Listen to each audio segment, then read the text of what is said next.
Dear viewers, আজকে modals and auxiliaries এর পর্ব 2 নিয়ে আলোচনা করব। এ পর্বে ভেরি অ্যামেজিং কিছু ইউজ আছে এবং এই ইউজগুলো স্পিকিং এ শুধু দরকার হয়, রাইটিং এ তেমন একটা ব্যবহার নেই। প্রথমে হচ্ছে শুডের ব্যবহার। শুডের দুই ধরনের ইউজ আছে। একটা হচ্ছে নৈতিকতা এক্সপ্রেস করার জন্য, মোরালিটি এক্সপ্রেস করার বলার জন্য। আরেকটা হচ্ছে অ্যাডভাইস দেয়া এবং নেয়ার জন্য। এই অ্যাডভাইস দেওয়ার জন্য এবং অ্যাডভাইস নেওয়ার জন্য আমরা যদি কিছু এক্সাম্পল দেখি, ইউ উইল গেট ক্লিয়ার। প্রথমটা হচ্ছে নৈতিকতা বোঝানোর জন্য, to express morality. You should obey your parents. তুমি তোমার বাবা মাকে সম্মান করা উচিত।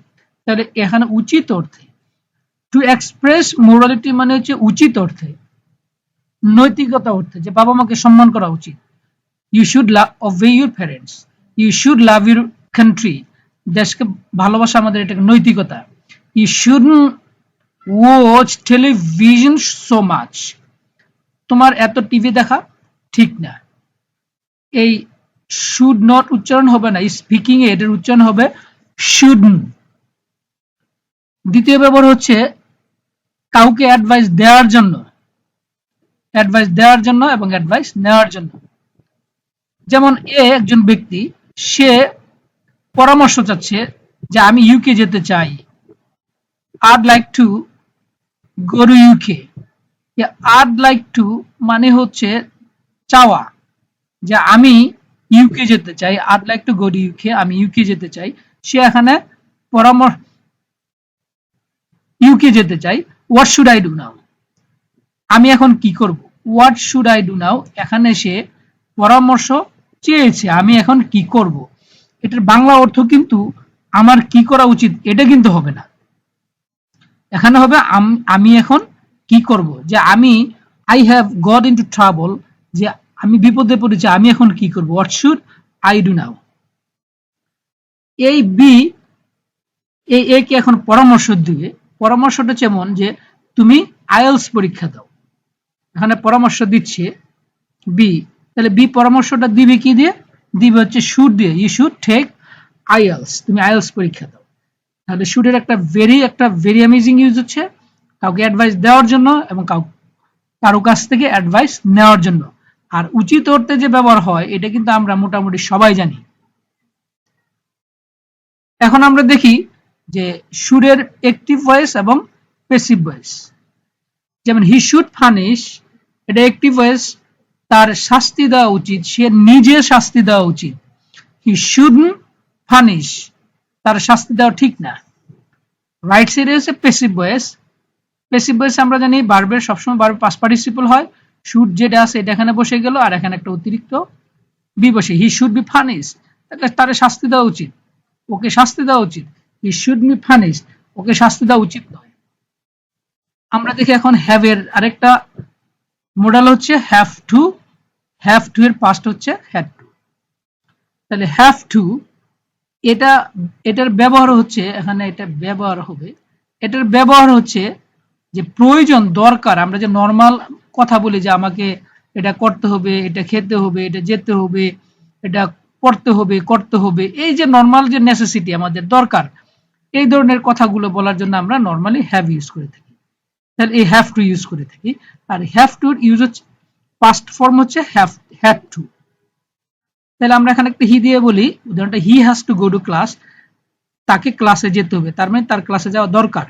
He doesn't have to go to class, তাকে ক্লাসে যেতে হবে না। আর হ্যাড টু, এটা হচ্ছে পাস্ট ফর্ম, এই had to. He had to go to class, তাকে ক্লাসে যেতে হয়েছিল। He didn't have to go to class, তাকে ক্লাসে যেতে হয়নি। যেমন আমাকে ক্লাসে যেতে হবে, I have to go to class. আমি বললাম যে তোমাকে যাওয়া লাগবে না, তোমার যাওয়া লাগবে না, তাহলে হবে কি you don't have to go. এখানে আবার আমরা হ্যাভ টু এর আমরা আবার অ্যাক্টিভ আর প্যাসিভ দেখি। অ্যাক্টিভ এবং passive. They have to give, তারা দিতে হবে, তারা নিজেরা। বিষয়টা কেমন, যে তারা নিজেরা দিবে। They don't have to give, তাদের দিতে হবে না, তারা দিতে হবে না, মানে তারা নিজেরা দিতে হবে না। এটা হলো অ্যাক্টিভ ভয়েস। আর এখানে হলো passive voice. We know passive ভয়েসে সবসময় ভার্বে পাস্ট পার্টিসিপল বসে। আর এখানে দে যেভাবে অ্যাক্টিভ ভয়েসে আছে আমরা সেটা বসিয়ে দিলাম, হ্যাভ টু আমরা এখানে বসিয়ে দিলাম, তাহলে দে হ্যাভ টু গিভেন এটা কিন্তু হয় না, কারণ টু এর পরে কখনোই ভার্বের পাস্ট পার্টিসিপল হয় না। এই জন্য আমাদের এখানে একটা অতিরিক্ত বি বসাতে হবে। They have to be given, তাদেরকে দিতে হবে। এখানে তারা দিবে না, তাদেরকে দিতে হবে। They don't have to be given, তাদেরকে দিতে হবে না। এখানে আরো আমি কিছু এক্সাম্পল দিয়েছি হ্যাভ টু দিয়ে, যে তোমাকে এ নিয়ে ভাবতে হবে না। You don't have to think over the matter, তোমাকে এ বিষয়ে ভাবতে হবে না। ওভার দ্য ম্যাটার মানে হচ্ছে এ বিষয়ে। The book has to be bought, বইটি কিনতে হবে, এটা কিন্তু passive voice. He has to be arrested, তাকে গ্রেফতার করতে হবে, এটাও প্যাসিভ ভয়েস।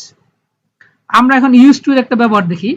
ইউজ টু এর ব্যবহার হচ্ছে যে অতীতের যে অভ্যাসগত কাজ যে আছে, এই অভ্যাসগত কাজ বোঝানোর জন্য আমাদের ইউজ টু ব্যবহার করা হয়। যেমন, এবং এটার স্ট্রাকচার হবে সাবজেক্টের পরে ইউজ টু, দেন আমাদের প্রেজেন্ট ফর্ম অফ ভার্ব বসবে। বিয়ন বলতে এখানে present form of verb. I use to wake up early, এটার অর্থ হচ্ছে আমি সকালে ঘুম থেকে উঠতাম। এটার মানে কিন্তু এখন কিন্তু আমি ঘুম থেকে উঠি না। যে I use to wake up early, আমি ঘুম থেকে উঠতাম।